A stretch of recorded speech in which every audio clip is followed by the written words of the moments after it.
Let me first begin by asking if you have any logistical questions about the class, any administrative issues about where we are right now and where we're headed. I think it's week 8, right? Am I right about that? We have, today I'll be talking about Chapter 11, which is the stress lecture, Stress and Context. And then I'll move on, obviously, to Chapter 12. Chapter 12 is broken into 2 lectures, one that focuses more on therapy and counseling, and another lecture focused more on preventive programs, educational interventions for couples who are not yet really unhappy in their relationship. And then we'll move on to a lecture about Chapter 13, a week from this Thursday. And then 2 weeks from today, probably be review, integration, synthesis, and then the final exam is week 10 on Thursday during regular class time, 50 items, multiple choice.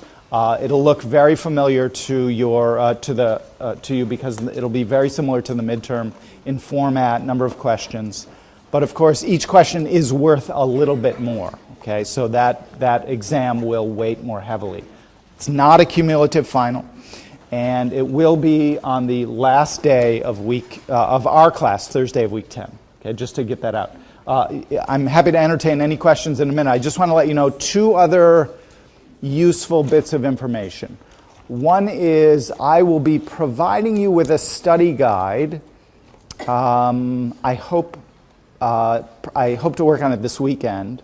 That will be even more informative than the material I gave you in anticipation of the midterm. So it'll get you a lot closer to the actual terms that are on the exam. Okay, so I'll get you that, and I'll get that to you as soon as I can. Another really important issue, and a way that I would like you to think about the final exam a little bit, is not just in terms of chapters, but in terms of lectures, okay? So one of the important realizations as you look ahead to the final exam is that Chapter 8 was 2 lectures. That was a whole week, right? So those are going to be equally represented on the exam. Chapter 11 today, I'll just be talking about once. So this is, in a way, half as important as Chapter 8, okay? So another way of saying this, if you're going to emphasize things on the final exam, emphasize Chapter 8 and emphasize Chapter 12, because Chapter 12 is also going to be it's going to be 2 entire lectures. Okay, so you're going to see a lot of material on Chapter 8 and Chapter 12. You're going to see material on all the material after the midterm, of course, but there's going to be a little bit of a heavier weighting on Chapter 8, a little bit of a heavier weighting on Chapter 12. Okay? So if you want to be spending your time wisely, I think you should spend it on Chapters 8 and 12 more over and above what you'll be doing, say, for Chapter 11. Is that clear? Okay. So think in terms of like lecture time, and that will help you to understand, oh, right, he spent a whole week on Chapter 8. Chapter 8 must matter. Chapter 12, a whole week, Chapter 12 must matter. Those 2 chapters totally matter. Questions? Comments? All right. Question. Paper grades, good question. My sincere hope, if my graders survive, first is I hope the graders will survive. Second hope, Tuesday of week 9. So a week from today. Yeah. So we're aiming for that. There's only 380 of those papers, so imagine that. Imagine every paper that you wrote has to be graded, and that there's 380 papers that you wrote. That's how that goes. But we're working on those, and we hope that we'll have that in time. I know that's important as you think about heading into the final. Other questions? That was a good one. I should have remembered that one. Other things? Okay, send me an email. I'm pretty good about responding to emails, as I hope you know by now. I have my regular office hours. I'm going to be expanding those. Emily and I will get together and find good times for review sessions. outside of class time as well as we get closer to the final exam. So let's talk about relationships in context. In my head, I think about this as the stress lecture. And it's reasonable to ask the question, well, if what really matters in my relationships is how I get on with my partner and whether we resolve our conflicts or not, and how I think about my partner and our attitudes and beliefs and all the stuff that we talked about since the midterm, why does it make sense to look outside of this powerful interdependent unit, right? Isn't that the core unit of analysis? And certainly it is the core core unit of analysis for us, but we examine relationships in context because they matter more under stress. Part of what's great about relationships is that they provide us with a release valve. They provide us with, depending on your theoretical orientation, a kind of a secure base, a place you can go to get some comfort and solace and support and validation when the world throws a lot of stuff your way, right? So one of the great things about relationships is that they can smooth out the rough spots of our lives. And so relationships matter more under stress. That's when we think about what matters in our relationship, it isn't just that you and your partner get along really, really well together when you're on a vacation. It's that your partner understands you and you understand your partner and you somehow rise to the occasion of the difficult circumstances that are presented to you, right? So it's that ability to say, sure, we get along when everything's going great. Well, guess what? Lots of people do. But we get along when the going gets tough. We're able to sort of withstand these stresses, and somehow we get better. We rise to that challenge. And that is really one of the true values of our relationships. And then there's the punchline, which is, and that's hard, right? And that's difficult. So now we're trying to rise to the challenge. We're trying to have these exchanges within our relationships that allow us to navigate the demands of daily life, or the arrival of a child, or an illness of some kind, loss of a job, you name it, right? That's when we really want our relationships to be a place where we can go for comfort and really resolution of those challenges. But at the same time, that's when our relationships don't function as well, right? And that's a really interesting sort of pinch point, a sort of a bottleneck in what our relationships are capable of, and then where they sometimes come up short. Now, I don't expect you to know the details of these numbers. That's not the point. Just get the point of what I'm about to say, which is that the American Psychological Association every year does a survey of how stressed Americans are. These data come from 1,100 people, different numbers of people between 2007, 8, 9, and 10. The years don't matter so much, but the idea is that high proportions of people, when asked the question, have you experienced which of these things have you experienced in the last month as a result of stress?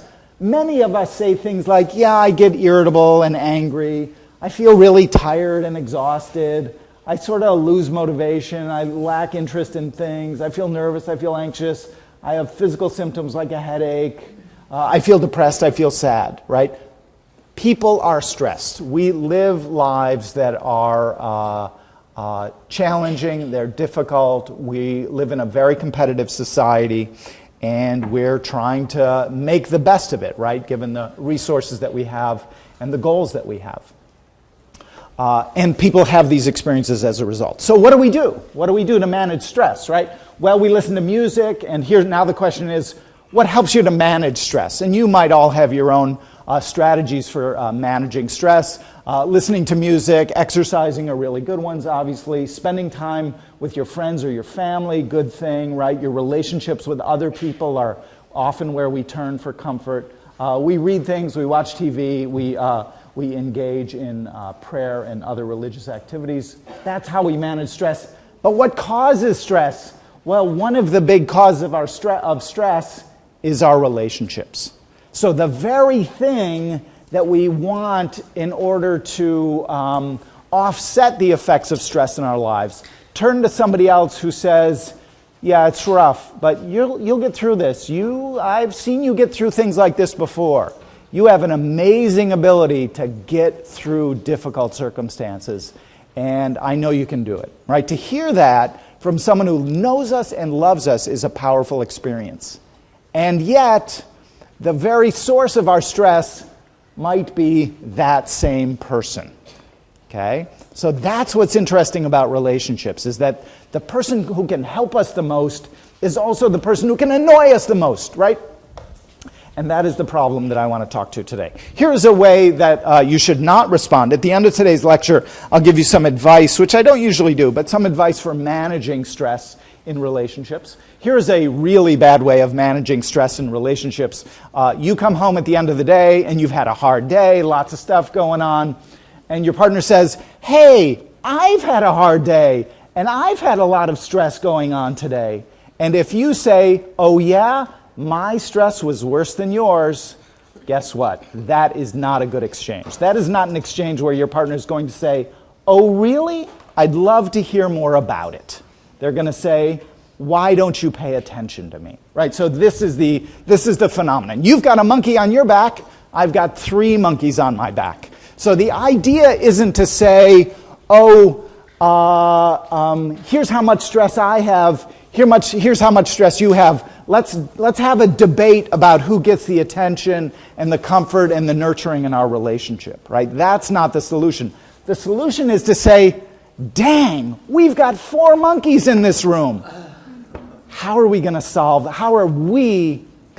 that problem, right? So stress divides us. Stress says, I have to take care of myself, right?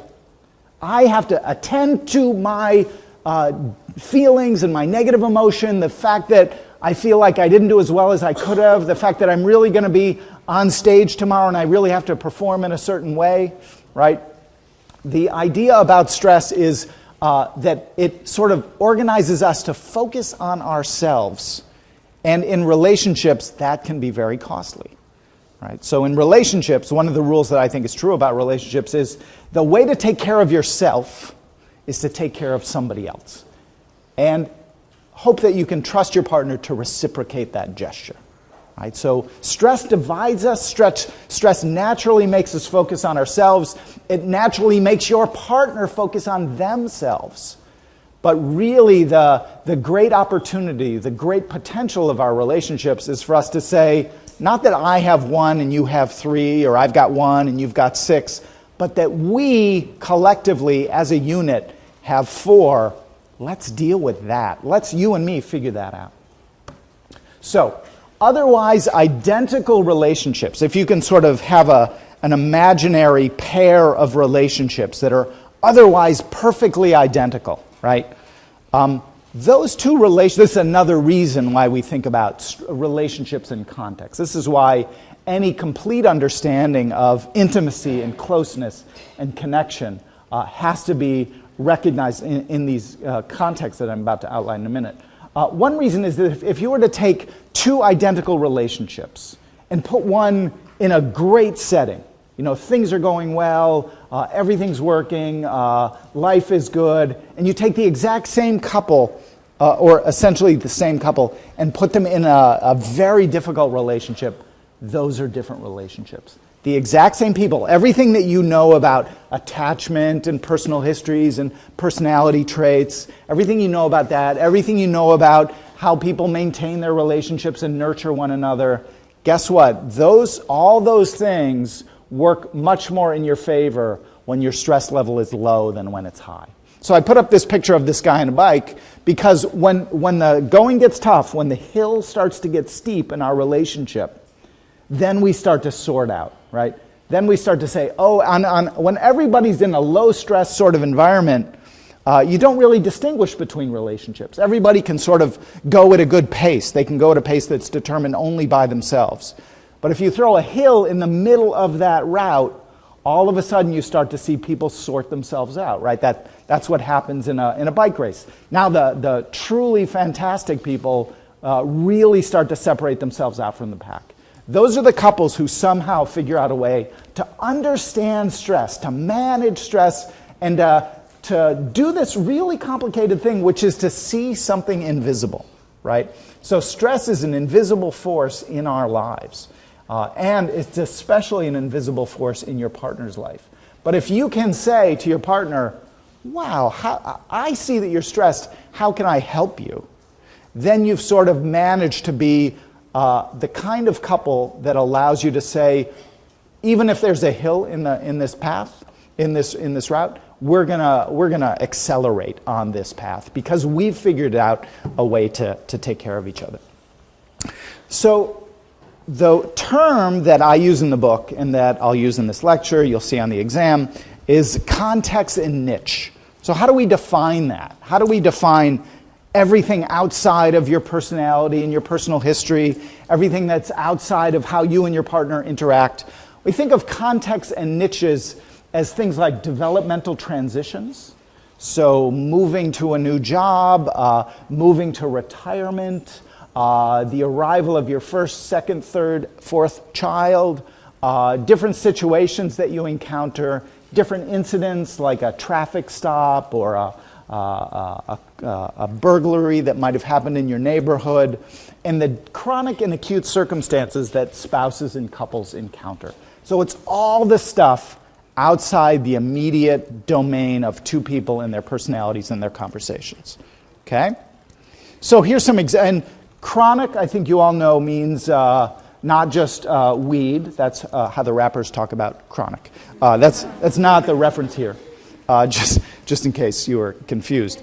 Chronic means it's just always there. There's a sort of a chronic, a certain level of stress that you're just dealing with day in, day out. And that can be a job with a wage that's below what you need to live on. It can be taking care of a child who has an illness that just needs regular attention, taking care of a parent who has medical complications. Chronic. Acute means things that happen and have a fairly clear offset and onset, right? So a big exam, taking the bar exam, having to take a very stressful trip, but then coming back. So chronic and acute, different concepts. And as we'll see later, those two things can sort of multiply. So the more that you're you're dealing with chronic stress, the more that acute stresses matter, right? So what a chronic stress is going to do is sort of deplete your level of your ability to manage things gradually and really in subtle ways. And then within the context of that depletion, something can happen on top of that.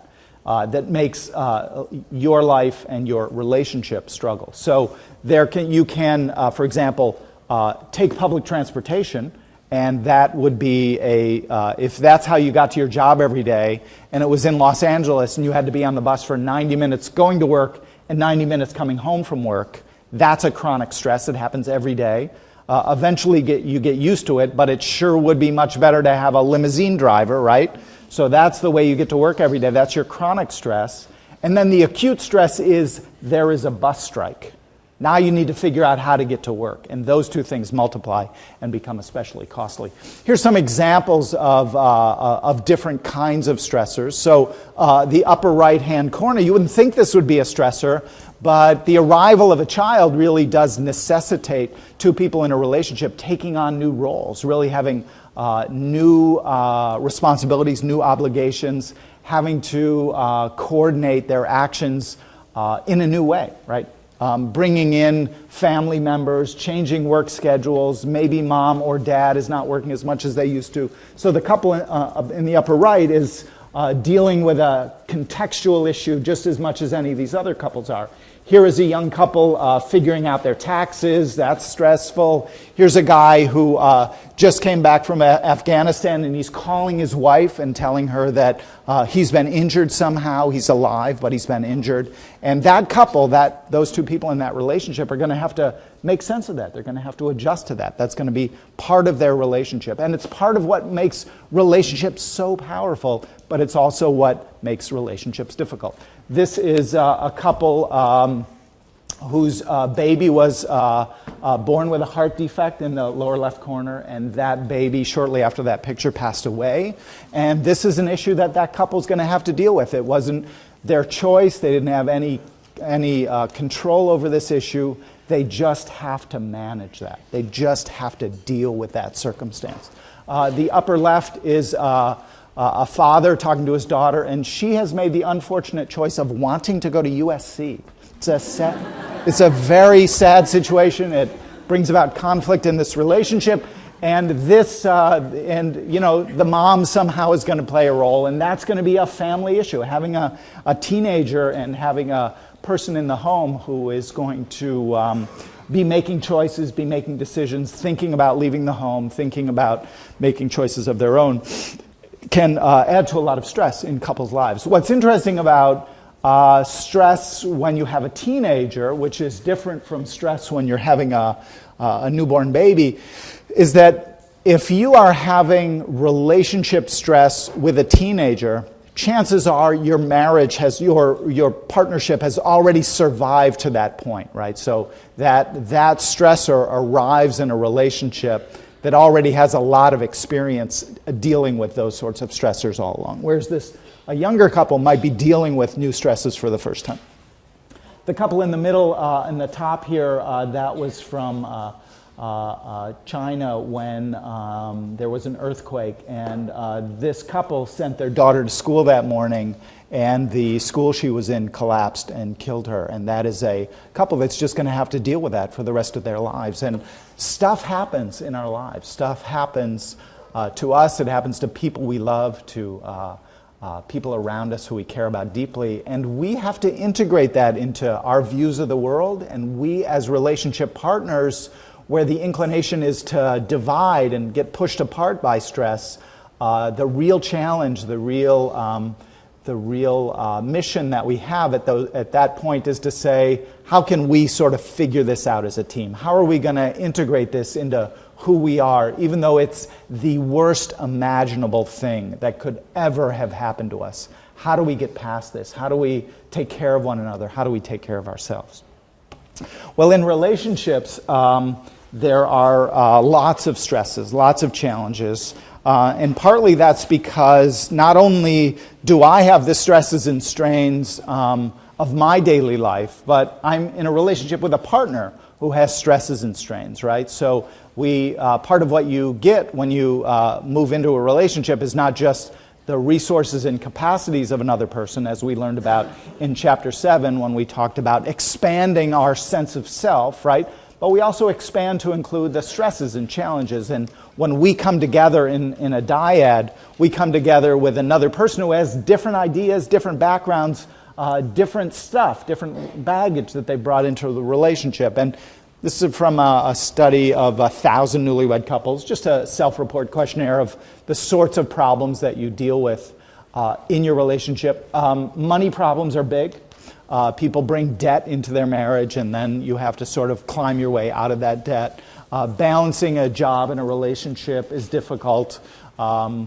Managing, really moving from being children of your parents to being parents of your own children, that becomes an interesting transition, right? You're as you grow from your late teens into your late 20s, you sort of make this shift. We talked about that when we talked about attachment theory, right? And so you have to sort of help your parents to understand what your relationship is about and how it's different and separate, while you still want to stay very connected to your parents. So that requires really a renegotiation of your relationship with your parents, and in more complicated ways, a new negotiation of your relationship of your partner with your parents, right? So new relationships are created as we move into marriage in committed partnerships, in the same way that existing relationships are dynamic and fluid with our parents. Those are changing.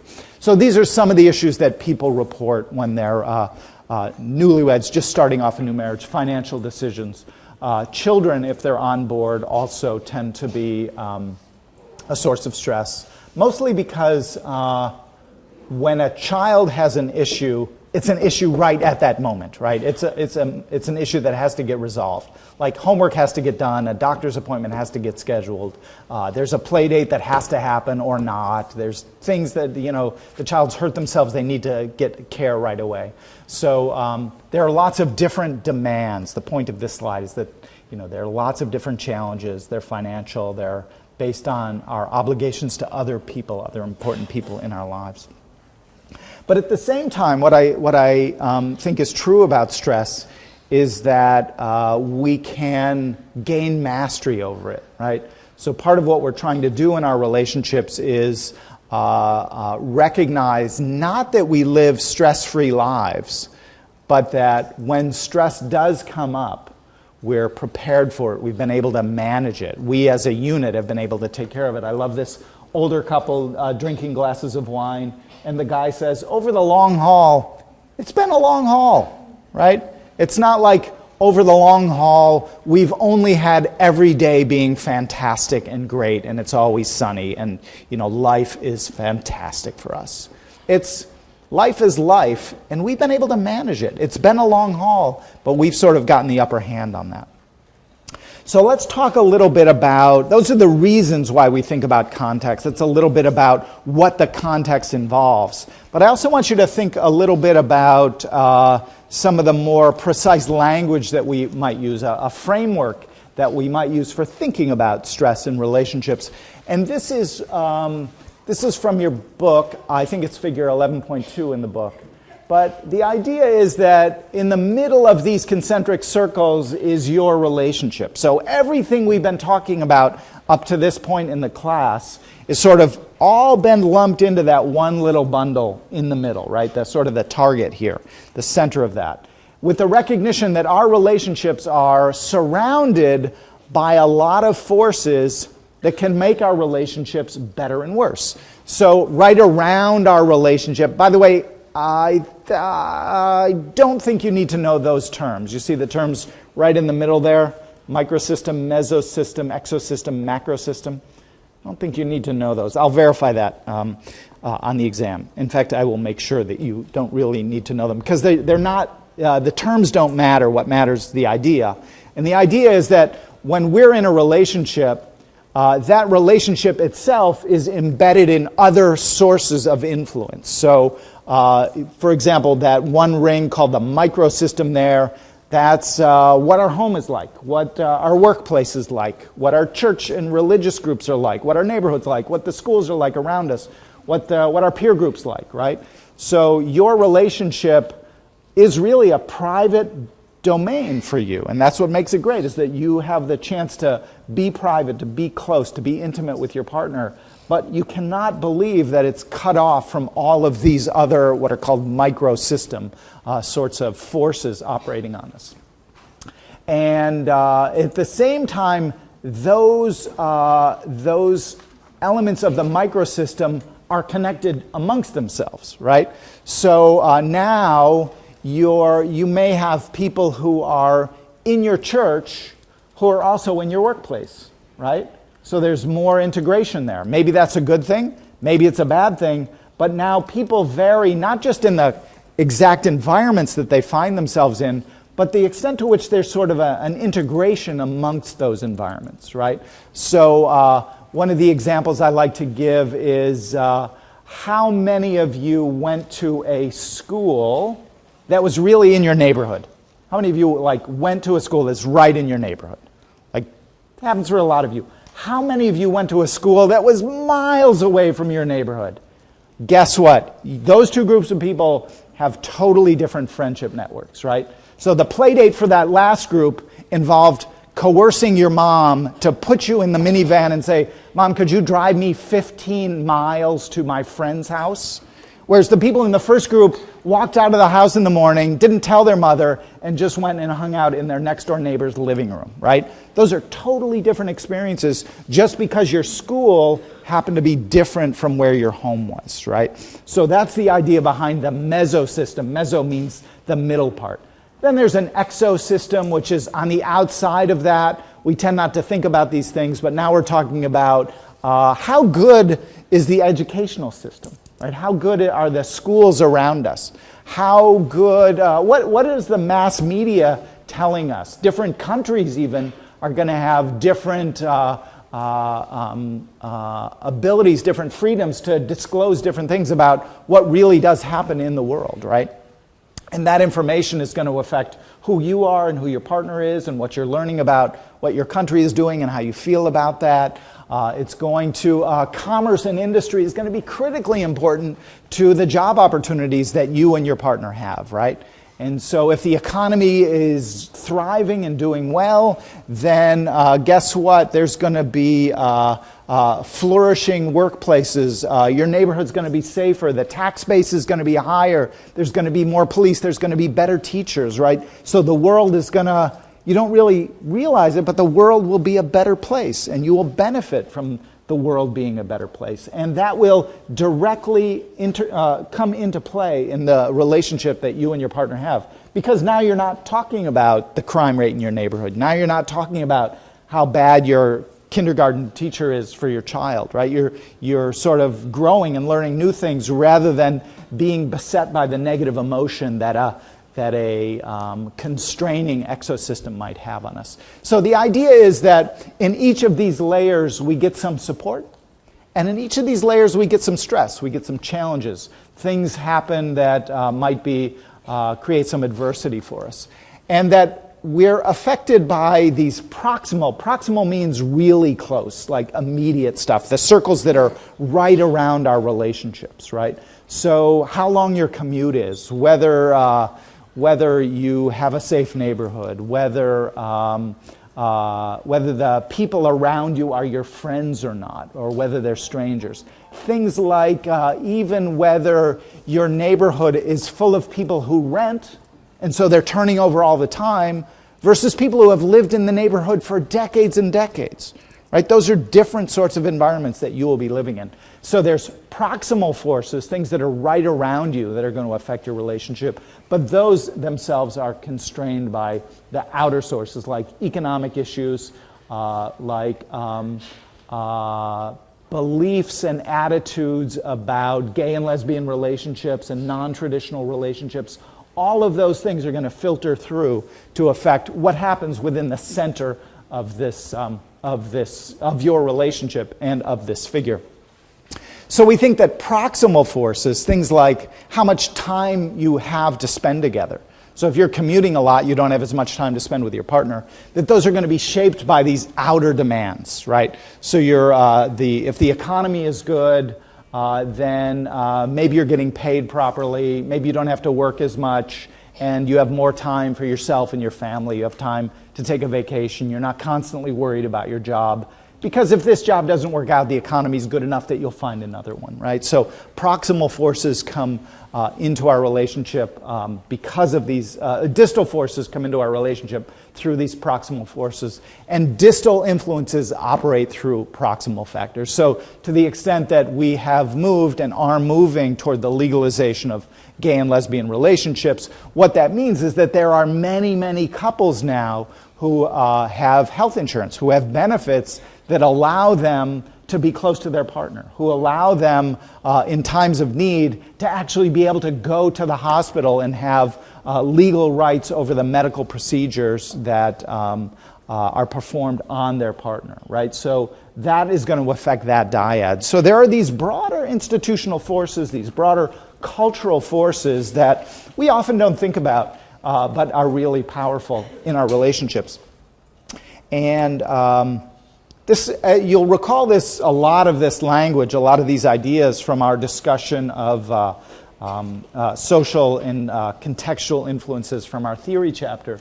Here is Yuri Bronfenbrenner. I think you may have seen his picture before. He was a human developmentalist at Cornell University for most of his career. And he has this great quote. And he says, "If as adults we can lay claim to competence and compassion," competence and compassion sounds a lot like competence, the ability to do something, and the ability to connect with people, right? It sounds a lot like our gender lecture. If as adults we can lay claim to competence and compassion, it only means that other human beings have been willing and enabled to commit their competence and compassion to us, right? So it's this enabling idea. It's this enabling idea. How do you create a society where two people in a relationship are able to take care of one another? How do you create conditions that allow parents to rear their children and really spend a lot of time with them? Well, there is an enabling function, right? We live in a society, and societies enable us or fail to enable us to enact these sorts of competencies and compassionate emotions. Then this happens all throughout our lives, right up to this very moment, right? So the idea is that when we think about either for us as developing individuals, that was certainly Bronfenbrenner's focus, or when we think about ourselves as young people growing up, or as partners in relationships, the society around us creates this enabling function. It has this enabling function, and we ideally want to be in societies where that enabling function happens a lot. And what I want to do is show you a clip from a TV show. Is this still running? I'm not sure if this is still running. It's called 30 Days, and the star of this show is Morgan Spurlock, and he won an Academy Award. He was nominated for an Academy Award for a documentary called Super Size Me, where he ate, I think it was Big Macs for 30 days for an entire month. And the show is about him becoming increasingly less healthy over time. I think he gained 11 kilograms to like 25 pounds over the course of these 30 days. So that then became a spin-off for a TV show that he did in which he would do something for 30 days. And the clip that I want to show you is about him living on minimum wage for 30 days. Okay, so this is he and his fiancée at the time, I think they're married now, moved to Columbus, Ohio, and said, okay, here's the premise. We have to get rid of all the money that we have, and I think they start with a little bit of money, and we're going to move to Columbus, Ohio, and try to make a go of it based just on living on minimum wage, because that's what many, many people have to do. So I want to show you this, and what as this goes on, there'll be a little background of what they do, and then there's going to be a moment where I think it's the girlfriend's, the fiancé's birthday. And so we're going to see a moment where they go on a birthday celebration. We're also going to see a moment where Morgan Spurlock's niece and nephew come to visit them. And they're going to go to a movie, and we'll see specifically the question is, what are the implications of these constraining influences that we don't have a great safety net in the United States. Minimum wage really barely pays the rent for many, many people. And this is a good example of how those exterior forces come to play right in the middle of our relationship. So that's what I want you to look out for here. And this will run maybe 8 or 10 minutes. Okay, what'd you see there? Simple things, right? Wanting to have a nice dinner for your girlfriend on her 30th birthday, hanging around with family members, wanting to go to a movie. But when resources are limited, then your choices change, right? Your orientation toward the person who's draining those resources change, right? And this is, I think, a really good example of the division that stress creates, right? Wait a minute, I'm taking the bus. I'm walking so I don't have to take the bus. And over here, you're just pissing money away? What's up with that? 60 cents for a bun. What are you, a king? Like, how does that work? Right? So now, while you could easily try to say, hey, work it out. Like, try to be a team on this. There are legitimate points of view. Each one has a legitimate point of view about what they're doing. They're not really being extravagant. But she is certainly making a sacrifice to keep more money in their pockets. Any observations about that?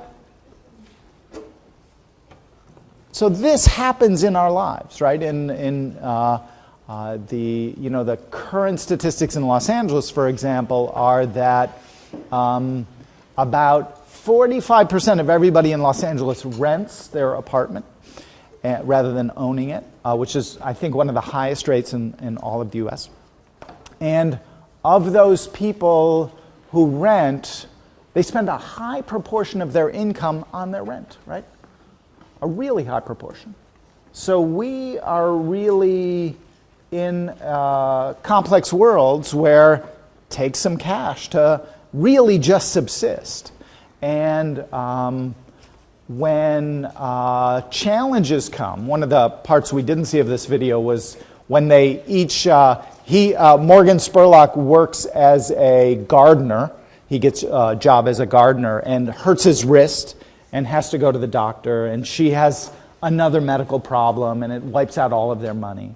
When it really comes down to financial resources, we can kind of understand why this would be a big source of stress in developing relationships, right?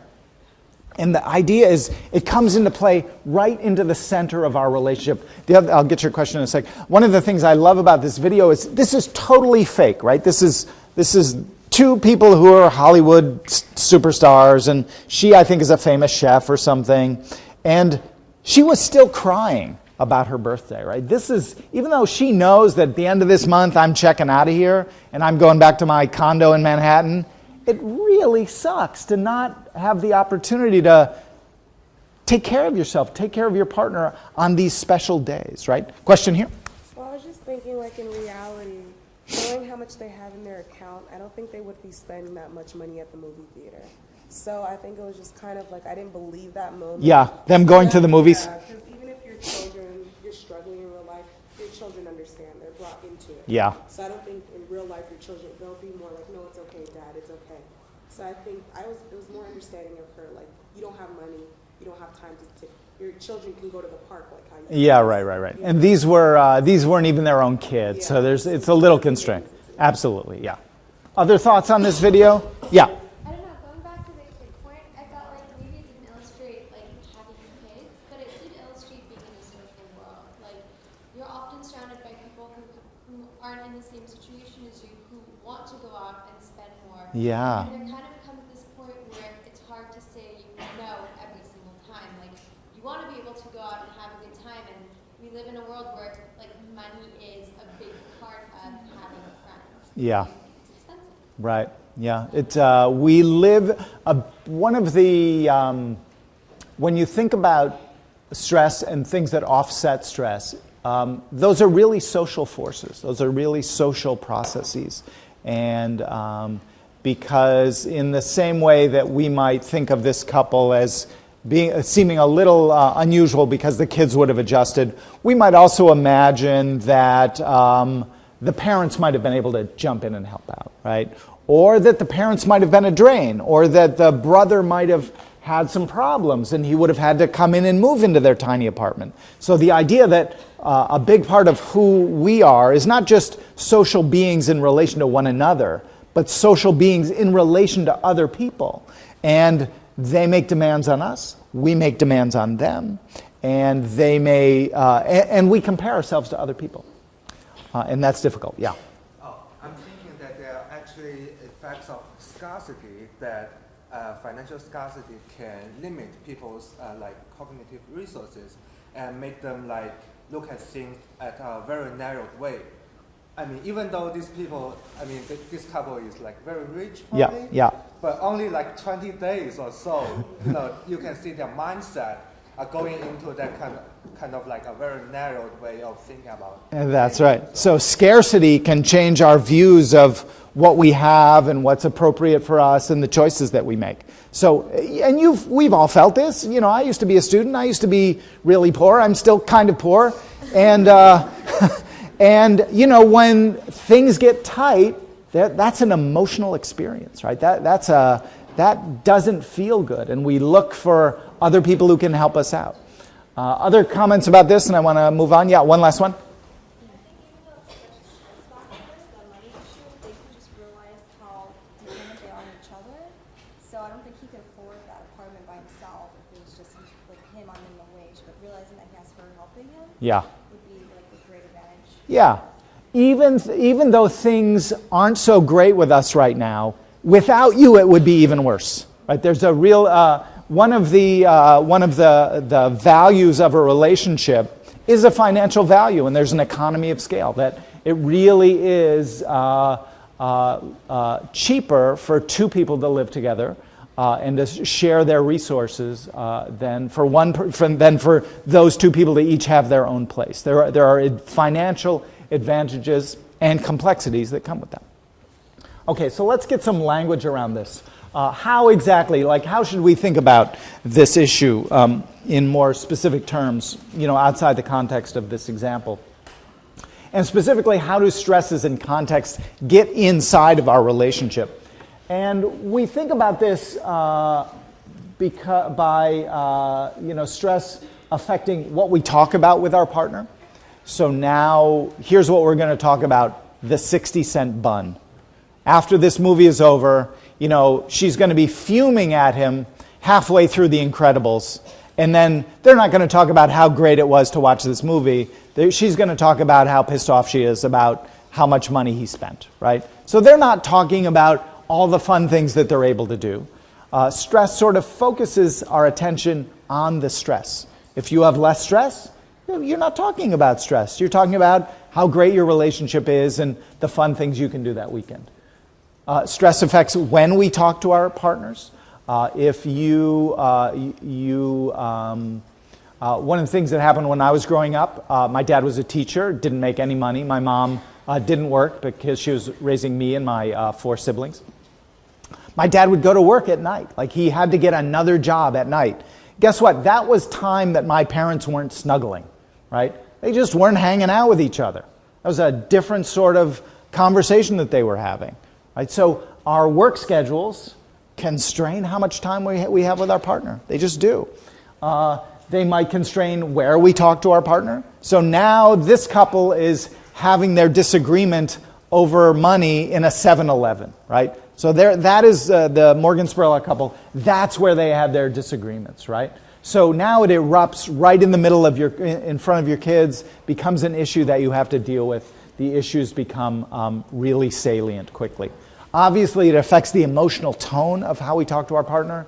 The person who works 9 to 5 at a bank and has a great job or has a white-collar job, that person comes home feeling differently than the person who just did some exhausting labor for 8 hours, right? Those are different experiences, and that person needs something different when they come home at the end of the day. So the context that we deal with are going to affect how we talk to our partner, and they're also going to affect the resources that we have available to us for solving our problems, right? So when we're under a lot of stress and we're connected to other people who are dealing with a lot of stress, well, we may not have the resources we need that when a problem does come up, when there is a transportation strike, and whereas one couple might say, "Oh, that's okay. We'll just use our second car that's in the garage. We'll just do that." That person is different from the one who says, "Well, I'll just try to find a ride with my brother, but I have to leave at 5 o'clock in the morning then, so I'll get to work on time if I get a ride. I hope I'll get to work on time because everybody else is going to be driving. But oh, by the way, if I have to go to work at 5 o'clock, then you have to take the kids to work at 7, and then that might make you late for work, and your boss is already upset at you because the kids were sick last week, and then these stressors start to pile up, right? They start to add up, and you have to spend a lot of time dealing with the stresses and strains of daily life, and that's going to detract from the hows and the whens and the wheres of when you're able to maintain your relationship, right? So if all of that stuff that we talked about in Chapter 7 matters, and it does, how intimate we are, how much we can talk about the great things that happen during our day, how much we can try to be responsive when our partner talks about, in the intimacy process model, when they talk about something about how much they hate their job. Well, that's a different experience if you say, yeah, you should quit that job. I make enough money for both of us. Get any job you want, or maybe take a year off and think about things.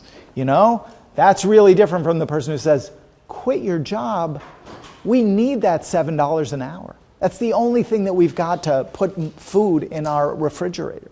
Right? Those are different, fundamentally different experiences. So when we think about relationships, we have to, and the very processes that facilitate and enable the maintenance of relationships, we have to think about the forces that are draining energy away from the relationship all the time. So there's two important words terms that I'd like you to know. You'll see them on the exam. There's spillover and there's crossover. And you don't need to think too much to understand these terms. Spillover means stuff that you're dealing with comes with you into a new situation. Right? This is the example I was giving a minute ago. The banker who comes home, he stops off at the gym on the way, gets back into his Mercedes that's nicely air-conditioned, comes home and says, hey, let's crack open a bottle of wine, right? Let's put on some music, everything will be great.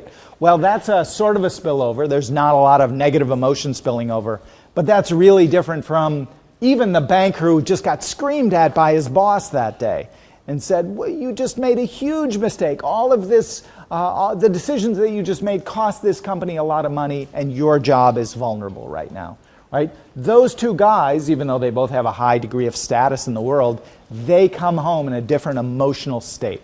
So that is the idea that an acute stressor spills over. It spills over from one circumstance, one location, into another location, and it's carried in your body. Right? It's you dealing with negative emotion.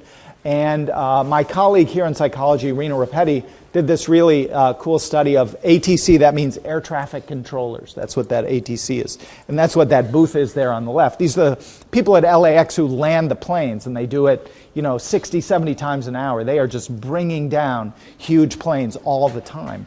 And she showed that objectively stressful work conditions increase my reports of how disengaged I am at home. So the objective stress conditions were how many planes you're landing per hour as the independent variable, one of the independent variables. The other one was the weather conditions, right? It's harder to land more planes, and it's harder to land planes when the weather is bad. The dependent variable were the two people at home, the husband and the wife, reporting on how disengaged the husband was at the end of these variably stressful days. This is a diary study, okay? So the idea is that by the husband's report and by the wife's report, they were both seeing that as the weather conditions were worse and as more planes were needing to be landed, these men as air traffic controllers were bringing home a lot more stress and needing to disengage to sort of manage themselves. And this is consistent with this idea that stress is invisible, right? So imagine you are married to an air traffic controller and you say, gee, why is my partner grumpy sometimes and not grumpy other times? Well, here's one attribution you don't make. Gee, I wonder if it has to do with the number of planes he was landing and the weather conditions. Even though that appears to be a true cause of fluctuations in his inclination to withdraw, it's not the most obvious thing. It's like he's so moody all the time. It must be something about him, right? But acute stress spills over, and then we have to then deal with that. So if I disengage, if I come home and disengage from you at the end of the day, and we don't talk about your stresses or all the great things that happen to you or how fantastic it is that our child just got an A+ on a spelling test, well, we've lost opportunities to connect, right? That's spillover. And it's within person. I'm bringing this home. The air traffic controller brings home this emotion, this negative energy, this negative affect. And then we have to deal with it. It becomes part of our relationship and how we get reintegrated back into our family. Crossover is the idea that I would now be responding to your mood. The crossing over is between people. Okay, so now, and you've probably had this experience, your partner comes home, you can kind of tell they've had a hard day, and they're in sort of a bad mood, and then you start to become in a bad mood, right? You sort of take on those feelings. That's the crossover part, right? And that is probably more likely to happen to the extent that you don't realize all the bad things that are coming into the room with your partner, right? So that's the crossing over. There's sort of a contagion to negative moods within our social relationships. Well, when you came home, I wasn't in a bad mood, but now I'm in a bad mood, and I don't quite know why. Well, this is the crossover effect. Time is at 12:07. I was running a research, one of my couples through an observational study here at UCLA, and we try to get couples with diverse backgrounds. All of my research now is on people who live in neighborhoods where the income level is quite low relative to the United States average. So I really try to study people who are struggling financially. But I used to study people of a wide range of incomes. And we would pay them at the end of the session. So they'd be in my lab for 3 hours, and I would thank them and tell them about how important it was that they contributed to the study. And then I'd hand them a check or some cash. And it would be, $100, $150, depending on the study. And I remember this one study, and I gave a couple $150. And they said, "Oh, this is fantastic. There's a bottle of wine I want to get that costs $150. And this is perfect." I said, it's kind of nice that they're able to have that great experience. The very next couple said, $150, we can pay the rent this month. Oh my gosh.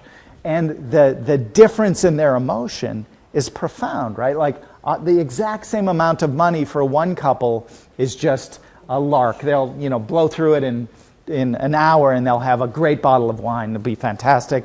Another couple won't get thrown on the street, right?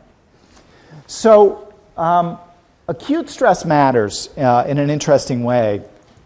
And there's now really good evidence that if we thought about all of your relationships and how satisfied you were at any given time, that as your acute stress goes up, your satisfaction tends to go down.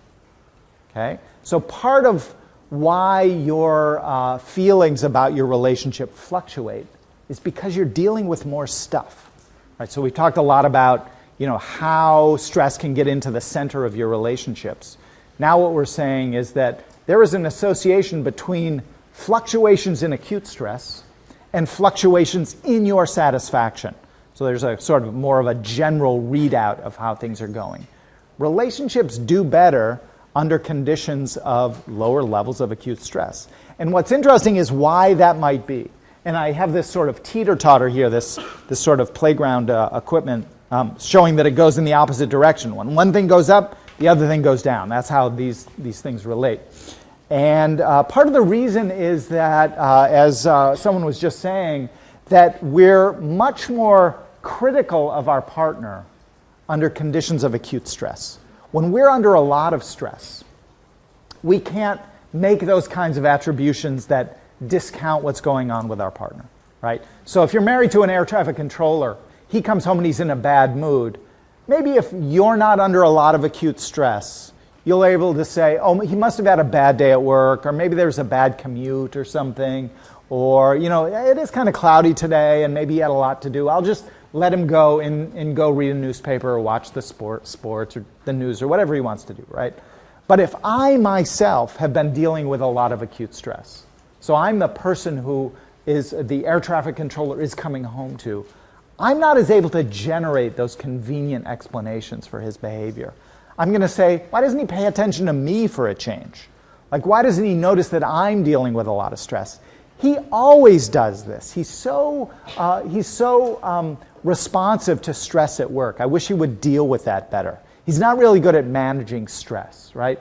And as a result, whereas if I say, oh, honey, you must have had a bad commute, let me bring you a bottle of beer or a glass of wine, now I'm saying, wow, I'm going to be critical of this person because they can't get their life together. They can't get their act together, right? So the amount of stress that we're under affects how we interpret our partner's stress. So what I say here is that acute stress leads people to see more problems in their relationship, which is true, and to process them in less adaptive ways. We're not making those convenient attributions that paint our partner in a more beneficent or positive light.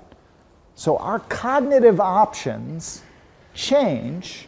Our ability to process information about our partner and the things that are happening in our relationship, those become less effective when we're under more and more stress. Okay? Acute stress is especially likely to harm relationships when chronic stress is high. This is the example of chronic stress, you always taking public transportation, and then the acute stress being the transit strike thrown on top of that. Those two things combined, that multiplication, is really disruptive. It really sort of throws us out of balance. It throws us out of equilibrium. That's especially difficult. So you might think, oh, acute stress is always bad? Yeah, maybe. But acute stress is especially bad for people who are under high levels of chronic stress as well. And Carolyn Catrona, who we talked about in the social support lecture, has actually shown that when you use census data, data on the zip code that you're in or the neighborhood you're in, and you can understand sort of the economic qualities of that neighborhood, if you look at the people in those neighborhoods, they are actually less effective in their conversations with one another. Right? So it's another example of how do these outside forces, these really seemingly invisible forces, come into our relationships. And there's evidence that even with observational data, even as we observe people talking to one another about their relationship, that the couples who are embedded in relationships with more wealth, more resources, they actually have better conversations than people who are in more difficult neighborhoods where there's maybe a cruiser parked up front. Some of that might be a selection effect, but our best guess is that it is not a selection effect. I will leave, I know we're close to the end of time, I will leave you to read this slide about basic good advice about how to manage stress in your life. This isn't going to be on the exam, it's just some advice about the smart things that people do in their relationships to manage stress and pay attention to it. So I will see you on Thursday, and we will launch in on